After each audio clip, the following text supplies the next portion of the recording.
नमस्कार, बहुत बहुत स्वागत है आप सभी लोगों का directstudy.com में। आज लेकर आया हूं हिस्ट्री का बेहतरीन क्वेश्चन का सीरीज, जिसमें आपसे जो ज्यादातर कंपिटिटिव एग्जाम में पूछे जाते हैं। बोर्ड एग्जाम की तो बात ही छोड़ दीजिए, जब से बहुत सारे ऑब्जेक्टिव आने लगे हैं, स्टूडेंट लोग ऑब्जेक्टिव पर ज्यादा फोकस करते हैं। इसलिए ऑब्जेक्टिव के स्पेशल क्लासेस है, जिसमें हम फर्स्ट और सेकंड लेसन के सारे ऑब्जेक्टिव को भी डील करने वाले हैं। तो बने रहिए, सारे क्वेश्चन में पढ़ूंगा और सारे क्वेश्चन का आंसर सबसे पहले मैं आपसे पूछूंगा। और आप अगर वीडियो देख रहे हैं तो जल्दी से ना कमेंट में डाल दीजिएगा आंसर क्या होगा। आप फटाफट ABCD करके डालते रहिएगा, क्योंकि ऑप्शन दूंगा लेकिन फिल इन द ब्लैंक्स का ऑप्शन नहीं दूंगा। फिल इन द ब्लैंक्स का आंसर आपको लिखना पड़ेगा। और जो है लाइव क्या बोला जाए, लाइव बैठे हुए हैं उन लोग से यही निवेदन के आंसर आप लोग भी देंगे तो ज्यादा अच्छा लगेगा हमें। तो किताबें नहीं देखना है, यहाँ पे ध्यान दीजिए, क्योंकि पढ़ाया हुआ लेसन है। फर्स्ट लेसन जो पढ़ाया था मैंने वो पढ़ाया था यूरोप में राष्ट्रवाद, उदय और विकास। थोड़ा सा हिंट्स दे दूं, यूरोप जैसे महादेश कई सारे, उसमें यूरोप एक महादेश हुए थे। इंग्लैंड वहाँ का एक देश है, जान लीजिए। अमेरिका इंग्लैंड ये सब वहीं के हैं, तो फ्रांस वगैरह वहीं के है, जर्मनी इटली वहीं के है। तो उसमें कैसे उदय हुआ, उसमें डेवलपमेंट कैसे हुआ, कैसे वो तरक्की किया और कैसे अपने आप को क्या किया, आजाद किया, उपनिवेश से बाहर निकला। पहला प्रश्न आपके कुछ इस प्रकार है, नेपोलियन ने जर्मनी में किस संघ की स्थापना किया था? नेपोलियन ने जर्मनी में किस संघ की स्थापना किया था? पहला आपसे ऑप्शन है ट्रांसपेडेंट संघ की स्थापना किया था, दूसरा सिस्लेपाइन संघ की स्थापना किया था, तीसरा राइन संघ का स्थापना किया था, चौथा इनमें से कोई नहीं स्थापना किया था। क्या इसके आंसर होंगे? कमेंट्स में आप डालिए। जिन लोगों ने क्वेश्चन सही से नहीं सुना, वीडियो को पीछे कीजिए और दोबारा इस क्वेश्चन को सुनिए। तो मैं आंसर बताना चाहूंगा, नेपोलियन ने जर्मनी में किस संघ की स्थापना किया था और राइन संघ की स्थापना किया था। ठीक है, जिनको याद नहीं था वो याद कर लीजिए। अगला क्वेश्चन एग्जाम का बहुत फेवरेट है, हंगरी की भाषा क्या थी? हंगरी एक छोटा सा देश था, उस हंगरी की भाषा क्या थी? तो आपके ऑप्शन है इतालवी थी, मैग्यार थी, पोलिश थी और या फ्रेंच थी। चार ऑप्शन आपके सामने है कि हंगरी की भाषा क्या थी, इतालवी थी, मैग्यार थी, पोलिश थी या फ्रेंच थी। तो आप लोग को यदि पता है तो आंसर दीजिए, अन्यथा मैं बता देता हूं। इसका आंसर होगा मैग्यार थी। जोल्बेराइन की स्थापना किस राज्य ने की थी? सबसे पहले बात है कि जोल्बेराइन किस राज्य ने इसका स्थापना किया था? पहला ऑप्शन है प्रसा ने, दूसरा ऑप्शन है ऑस्ट्रिया ने, मैं ऑस्ट्रेलिया नहीं ऑस्ट्रिया बोल रहा हूं, सार्डिनिया ने और नेपाल्स ने। तो आपके जो आंसर हो जाएंगे दोस्त, वो आप लोग बता दीजिए जरा। वो ऑप्शन हो जाएंगे प्रसा ने। जी हाँ, वेरी गुड। जोल्बेराइन संघ की स्थापना प्रसा ने किया था। नेक्स्ट क्वेश्चन, यंग यूरोप की स्थापना किसने की थी? रोहन भाई आंसर देके बोलता है, यंग यूरोप की स्थापना किसने की थी? मेजनी ने किया था, काबूर ने किया था, गरिबाल्डी ने किया था या बिस्मार्क ने किया था? बहुत ही बेहतरीन क्वेश्चन है कि यंग यूरोप की स्थापना किसने किया था, मेजनी, काबूर, गरिबाल्डी या बिस्मार्क? तो आंसर हो जाएगा दोस्तों ऑप्शन के हिसाब से मेजनी ने किया था। याद रखना है, यंग यूरोप। और यंग इंडिया का महात्मा गांधी। यंग इंडिया का क्या है? जी हाँ, आगे आइए। यूनान ने स्वतंत्रता संग्राम में किसकी पराजय हुई? यूनान क्या स्वतंत्रता संग्राम हुआ, उसमें किसका पराजय हो गया? यूनान का हो गया या तुर्की का हो गया? दो ही ऑप्शन दूंगा इसमें, तो तुर्की आंसर डालिएगा। क्या डालिएगा? तुर्की। जो लोग के मुंह नहीं खुल रहा है ना, बाद में जब आंसर हम बोलते हैं उस समय कम से कम बोल लिया कीजिए, ताकि रिवाइज हो जाए। नेक्स्ट क्वेश्चन है, छठा नंबर। ये क्वेश्चन है, बीच में एक और बता दिया था तो असल में सातवां हो जाएगा। फ्रेंड्स ऑफ इटली नामक संस्थान का गठन किसने किया था? फ्रेंड्स ऑफ इटली जियोवर्टी ने किया था या मेजनी ने किया था? दो ही ऑप्शन में आंसर दीजिए। तो न जियोवर्टी ने नहीं, मेजनी ने किया था। मेजनी ने क्या किया था? फ्रेंड्स ऑफ इटली की स्थापना किया था। तो बहुत ही बेहतरीन सारे क्वेश्चन है, जितने भी कंपिटेटिव एग्जाम से वहां कहीं ना कहीं ये सब प्रश्न आते हैं। तो आज अगर आप अच्छे से तैयारी करते हैं तो उसमें बहुत अच्छा काम आता है। नेक्स्ट क्वेश्चन है, फ्रैंकफर्ट की संधि वर्ष हुई थी, मतलब किस वर्ष फ्रैंकफर्ट की संधि हुई थी? फ्रैंकफर्ट की संधि किस वर्ष हुई थी? आपके ऑप्शन है 1870 में हुआ था या 1871 में हुआ था? तो आंसर डालेंगे हम लोग 1871 में हुआ था। 1871 में फ्रैंकफर्ट की संधि हुई थी। 1830 की क्रांति के बाद फ्रांस में किस प्रकार का शासन स्थापित हुआ था? क्या बात है, 1830 के क्रांति के बाद फ्रांस में किस प्रकार का शासन स्थापित हुआ था? आपके ऑप्शन में दो ही ऑप्शन दूंगा इस बार भी, गणराज्य का स्थापना हुआ था या संवैधानिक राजतंत्र का, या संवैधानिक राजतंत्र का। इसके बारे में थोड़ा सा डीपली समझाऊंगा, ये बहुत काम का चीज है। देखिए होता क्या था कि कहा गया कि देख भाई, राजा ही रहेगा। गणतंत्र है अपने देश में भी, क्या है? गणतंत्र है या प्रजातंत्र कहेंगे इसी को, लोकतंत्र इसी का नाम है, और इसी का नाम क्या है? डेमोक्रेसी है। इसमें क्या होता है? इसमें जनता ही सर्वोपरि होती है, और जो हेड होता है वो क्या होता है? जनता ही का ही कोई प्रतिनिधि होता है। बट यहाँ पे ऐसा नहीं था। ये जो मैं जगह बताया, कौन सा जगह था? फ्रांस में 1830 के क्रांति के बाद। तो वहां पे क्या बना था समझिए, उसको बोलते हैं गणतंत्र राजतंत्र। मतलब राजा ही होगा, लेकिन रूल जो करेगा, नियम से जो होंगे वो जनता बनाएगा या जनता का प्रतिनिधि बनाएगा। जनता नहीं कहिए, जनता का प्रतिनिधि बना दिया। उसमें वोटिंग नहीं हुआ करता था। तो जितने लोग हैं ना, उसमें से चुन के जो व्यक्ति जाएगा वो राजा के दरबार में बैठेगा। और कोई भी नियम है, किसी ने मर्डर किसी का किया है तो इस पर क्या सजा बनेगा, तो सारे लोग डिस्कशन करेंगे। सारे लोग ने जो निर्णय लेगा वही राजा अगली बार से सजा देगा मर्डर करने पर। अरे तो उससे पहले क्या होता था? राजा अपना हिसाब से चलता था। अच्छा तूने मर्डर किया, तू मेरा बेटा है, कोई बात नहीं, राजा का बेटा, गलती तो हो जाता, कोई दिक्कत नहीं, तुमको कोई सजा नहीं है। तुमको सजा है कि आज एक टाइम का तुमको खाना जो है बाहर जाकर खाना होगा, किसी होटल रेस्टोरेंट में, अच्छा मतलब महल में खाना नहीं मिलेगा। सजा मिल गया। दूसरा सजा था, राजा, अच्छा तुम मेरा राजा का बेटा हो, तुमने गलती किया, किसी का मर्डर कर दिया, तुम्हारा आज का सजा है कि 2 दिन के लिए तुमको दूसरे राज्य में जाना होगा और घूम फिर के आना होगा मौज करके। तो ऐसा सजा राजा दिया करता था अपने बेटा को। अच्छा तुम दूसरे हो, राजा नहीं हो, तुम पराये हो, तुमने मर्डर करने का कोशिश किया। अच्छा मर्डर करने की कोशिश होता, कहीं मर्डर हो जाता तो इसको फांसी का सजा दो, कहीं मर्डर हो जाता तो मर जाता, कहीं मर जाता तो फांसी दो इसको। समझ रहे? कुछ इस प्रकार का सजा होता था। फंसेंगे, रियलिटी है ये, मैं ये कहीं की बातें नहीं किया हूँ, ये हकीकत है। राजा अपने बेटा को कहता था क्या जनता के सामने कि मैं इसको बहुत भयंकर सजा दिया, इसको 3 दिन के लिए, या 3 दिन नहीं, थोड़ा लंबा दिया जाएगा, मतलब 3 महीना या 2 महीना के लिए इसको देश निकाला का सजा देता था। कहाँ भेजता था? तो कहीं तीर्थ पे, मतलब घूमने वाला जगह पे, बढ़िया जगह भेजता था। दूसरा राज्य में जो मित्र है, दूसरा राजा, उसका भेजता था मौज मस्ती करने के लिए। बात समझ में आ रहा है? जनता इतना बेवकूफ था कि उसको लगता था राजा अपना बेटा के सजा दे दिया। 3 महीना से राजा का बेटा दिखता ही नहीं है। बाद में लोग जानने लगा, तब तक छुपाइएगा। है कि नहीं? कन्या का मुंह कहिया ले ढकबा, आज नकल तो लोग दिखा ही लेगा। ये ला शुरू में दिखा ला, मुंह दिखाऊनी ले ला। चलिए ये सब बात अलग ही बात है, हंसेंगे आप लोग, ऐसा ही हुआ करता था। आगे कहता है, इसी को ना निरंकुश राजशाही बोलेंगे। ऐसा राजतंत्र भाई साहब जनता के बारे में सोचना ही मना है। निरंकुश, कोई अंकुश नहीं है, जिसको जो दिल में आया करो, हमको जो आता है हम करेंगे। सेडोवा के युद्ध में किसकी पराजय हुई? इस बार के एग्जाम के लिए सुपर हिट क्वेश्चन है। सेडोवा के युद्ध में किसकी पराजय हुई? आपके ऑप्शन है प्रसा की या ऑस्ट्रिया की, तो आंसर हो जाएगा ऑस्ट्रिया का। ऑस्ट्रिया का क्या हो गया था?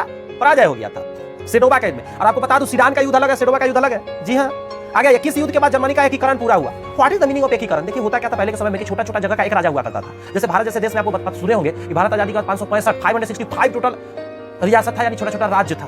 भाई साहब सब में राजा का हुआ करता था। सोचने की बात है, इससे भी ज्यादा था। अब एक इंडिया में इतना राजा, 565 राजा, भाई साहब कमाल हो गया ना। छोटा छोटा जगह का छोटा छोटा राजा हो जाता था। तो क्या है भाई, तो उसी तरह उस सबको एकीकरण करना, सबको एक करके एक राजा तैयार करना, उसी को एकीकरण बोलते हैं। बड़ा मेहनत लगता है भाई। कोई अपना राजशाही छोड़ना चाहेगा तो उसको बहुत सारा टैक्स दिया जाता था, जान लीजिए। ऐसी नहीं मानता था, कहता था ठीक है फलाना राजा रहेगा, ठीक है उसको राजा बनाओ, बट हमको इतना पैसा चाहिए, इतना नहीं मिलेगा हमको महीना का, तो हमारी जिंदगी नहीं चलेगा। तो उससे ज्यादा लेता था, मुंह मांगा रकम लेता था वो लोग सरकार से। और उसका बात उस समय सुना जाता था, कहता था एक बार बाबू राजा तो बन जाए। जब हेड एगो बन गया, और धीरे धीरे उसका कटौती किया गया टैक्स में। अभी भी इंडिया में वो जो राजशाही का खर खानदान चलता है ना, अभी भी इंडिया में चलता है बहुत जगह, जान लीजिए। ऐसा नहीं सोचे कि खत्म हो गया, लेकिन वो लोग इतना पैसा वाला उस समय से है कि वो लोग के पास भाई अथाह पैसा है, उसके लिए कोई सोचना है। जमीन जायदाद महल वगैरह बहुत कुछ है। अभी उसमें रहता भी लोग है और आराम से जिंदगी जी रहा है, मौज की तरह जिंदगी। राजशाही जो फिल्म वगैरह में दिखाया जाता है वैसा जिंदगी लोग के घर में होता है, रियल में अभी भी। आगे मैं पूछ रहा हूं इस बार कि किस युद्ध के बाद जर्मनी का एकीकरण पूरा हुआ? था सीडान का युद्ध। ये सेडोवा का युद्ध नहीं है, सीडान का युद्ध है। इसमें एकीकरण हो गया था जर्मनी का। कुछ और जवाब दीजिए आप मेरे को। अंसर्ट रेनर ने डैश की व्याख्या की। इसमें आपको ऑप्शन नहीं मिलेंगे क्योंकि डैश है, इसमें भरना है आपको। अंसर्ट रेनर ने किसकी व्याख्या की थी? देखिए अंसर्ट रेनर राष्ट्रवाद का व्याख्या किया था। इसमें क्या आंसर भर दिए हैं जी आप? किनका किताब है? गलत भरे हुए हैं। एक सेकंड रुक जाइएगा जरा। हाँ गलत भर दिए हैं, हम भी थोड़ा कंफ्यूज हो गए थे कि मास्टर साहब है ना, फिर भी माइंड से निकल जाता है इन्होंने। देखिए इसका आंसर मैंने ऐसे सही बोला, अंसर्ट रेनर ने राष्ट्रवाद की व्याख्या किया था।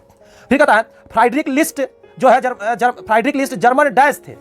जर्मन के क्या थे? वो फिलोसफर थे, अर्थशास्त्री थे। तो अर्थशास्त्री थे। क्या थे? फ्राइडरिक लिस्ट क्या थे? अर्थशास्त्री। बेहतरीन मतलब क्या थे? अर्थशास्त्री थे, इकोनॉमिस्ट जिसको बोलते हैं, इकोनॉमी जानने वाला। मेटरनिक ऑस्ट्रिया का डैश था, तो चांसलर उसको बोला था। चांसलर में तो शायद राष्ट्रपति होता है, या सॉरी प्रधानमंत्री होता है, प्रधानमंत्री। मेटरनिक ऑस्ट्रिया का क्या था? प्रधानमंत्री था। नेक्स्ट है डैश को यूरोपीय सभ्यता का पालना कहा जाता था। तो मिस्र, यूनान, इजिप्ट, उसी को यूनान को कहा जाता था। बड़े काम का क्वेश्चन है। किसको कहा जाता था? छुटका नहीं बोल रहे हो, गेहूं वगैरह कटनी हो गया ना, अभी हो ही रहा है, वैसे थक जाता है, कोई बात नहीं। अरे जिंदगी इसी का नाम है भाई, जितना थकोगे याद रखना उतना हंसोगे।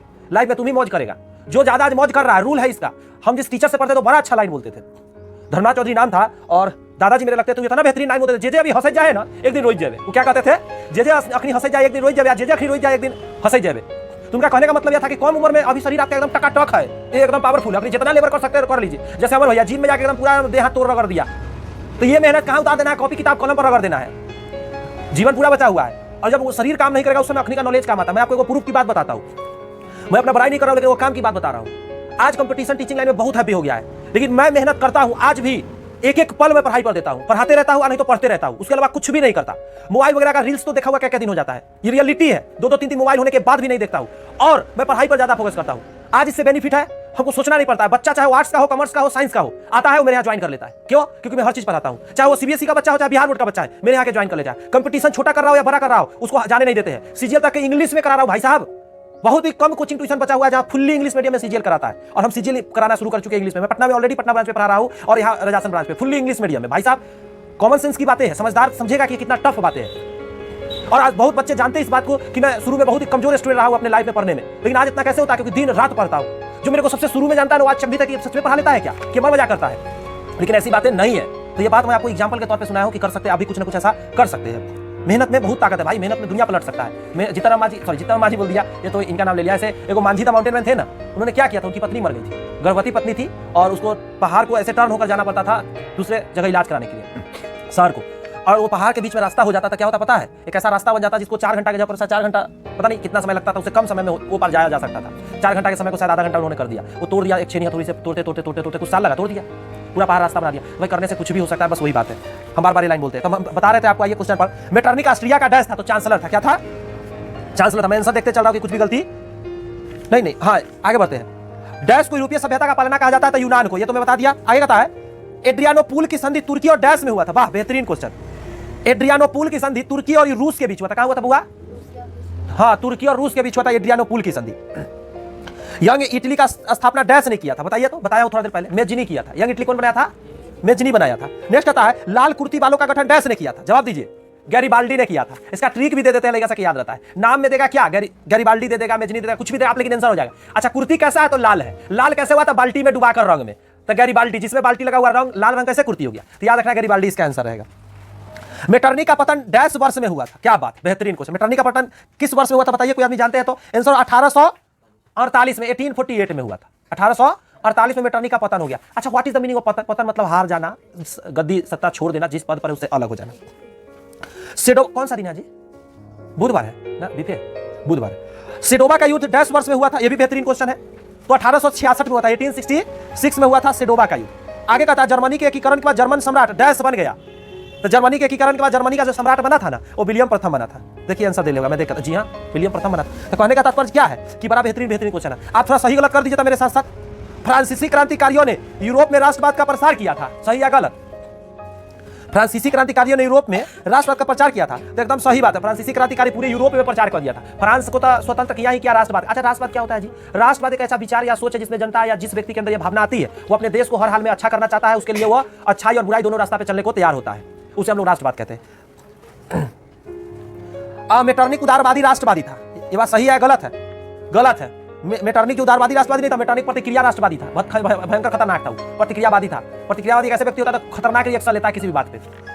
उदारवादी अच्छा चल रहा है ना, चलने देते हैं। उदारवादी ऐसा नहीं था। आगे बढ़िए, ये गलत था, आगे कार्ल्सबाद के आदेशों द्वारा उदारवाद का प्रसार किया गया। क्या बात कर रहे हो जी? कार्ल्सबाद जो था उदारवादी की बात करता, नहीं, वो क्रांति की बात करता था, वर्ग संघर्ष की बात करता। कार्ल मार्क्स का एक सबसे बेहतरीन लाइन है, वर्ग संघर्ष। तुम किस वर्ग से आते हो? तुमको आजादी चाहिए, तुमको स्वतंत्रता चाहिए, तुम अपने वर्ग को अच्छा करना चाहते हो, तुम उस वर्ग के लिए संघर्ष करो, क्रांति करो, लड़ो, झगड़ो, दिखाओ, जो हेड है उसको दिखाओ कि हाँ भाई हमको चाहिए, ये चीज मांग है मेरा, हमारी मांगे पूरी करो, सिंदूर डाल दो। वो वाला नहीं, हमारी मांगे पूरी करो, करवा के रहो। आगे था नव गुएल्फ आंदोलन जर्मनी में हुआ था। क्या बात, क्या बात है? गलत जवाब। नव गुएल्फ आंदोलन जर्मनी में नहीं हुआ था। नेक्स्ट, रक्त और लौ की नीति मेजनी ने अपनाई। रक्त एवं लौ की अपनी मेजनी ने अपनाया था, बताइए तो जी, सही है गलत? ये भी गलत बात है। रक्त एवं लौ की नीति मेजनी ने अपनाया था। एक लाइन सुनिएगा जरा। अनसर्ट रेनर ने फ्रांसीसी दार्शनिक था और उन्होंने राष्ट्रवाद की नया परिभाषा दिया था। फिर से सुन लीजिए क्या मैं बोल रहा हूं। अनसर्ट रेनर क्या था? फ्रांसीसी क्या था? तो दार्शनिक था। दार्शनिक का मतलब फिलोसफर होता है, जो कि पढ़ता है, समझता है, अंडरस्टैंडिंग करता है और फिलोसफी देता है, यानी कि बातों को बताता है कि ऐसा ऐसा होगा, जो नॉर्मल व्यक्ति है उसको। उसका राष्ट्रवाद का एक बेहतरीन नया एकदम परिभाषा दिया था। राष्ट्रवाद क्या है? इससे पहले तक लोग राष्ट्रवादी होता हुए भी नहीं जान पाता था राष्ट्रवाद क्या है। मेटरनिक के बारे में कहा जाता है ऑस्ट्रिया का चांसलर था और कार्ल्सबाद का आदेश को मानता था। नेक्स्ट, यूरोप का मरीज तुर्की को कहा जाता था। यूरोप बड़ी काम का क्वेश्चन, यूरोप का मरीज किसको कहा जाता था? तुर्की को कहा जाता था। और कहता ऑटोमन साम्राज्य जो था वो तुर्की में था। जर्मेनिया जो था जर्मनी का था। जर्मेनिया कहाँ का था? जर्मनी का था। राष्ट्रवाद का नारी प्रतीक था। और ये जो महिला थी ना, राष्ट्रवादी महिला थी। लेडीज में अगर सबसे ऊपर राष्ट्रवादी लेडीज का नाम पूछा, जर्मेनिया डाल दीजिए, परफेक्ट हो जाएगा, आंसर सही होगा। बहुत बेहतरीन लेडीज थी। कार्बोनारी संगठन कहाँ का था? इटली का था। कार्बोनारी संगठन कहाँ का था? इटली का था। और यह गुप्त संगठन था। कैसा संगठन था? तो गुप्त संगठन था। तो यहाँ तक मैंने फर्स्ट लेसन का जितना क्वेश्चन बन सकता था बेहतरीन बना दिया। इतना अगर कर लेते हैं ना तो एग्जाम में एक क्वेश्चन फर्स्ट लेसन से तो ना छूटेगा, समझ गए? तो इस वीडियो को क्या करना है, पूरा रिवाइंड करके अच्छे से आप लोगों को प्रैक्टिस कर लेना है। तो मैं छोटा वीडियो रखता हूँ, अगला चैप्टर का जस्ट इसके बाद वीडियो आएगा, उसमें आप लोग देख लीजिएगा। मैं चाहूँ तो इसी में शूट कर दूँ, लेकिन थोड़ा सा ज्यादा लॉन्ग हो जाएगा, तो पढ़ने में थोड़ा सा कहते हैं ना क्या असकत आता है, ऐसे भी क्या है, हिस्ट्री लोगों को नींद लाता है। नींद नहीं आएगा। अच्छा क्वेश्चन आंसर है, मुझे आशा है कि आप लोग कमेंट्स में आंसर डाले होंगे। नेक्स्ट वीडियो आ रही है, उस पर नेक्स्ट पार्ट को देखिएगा। All the best, bye bye.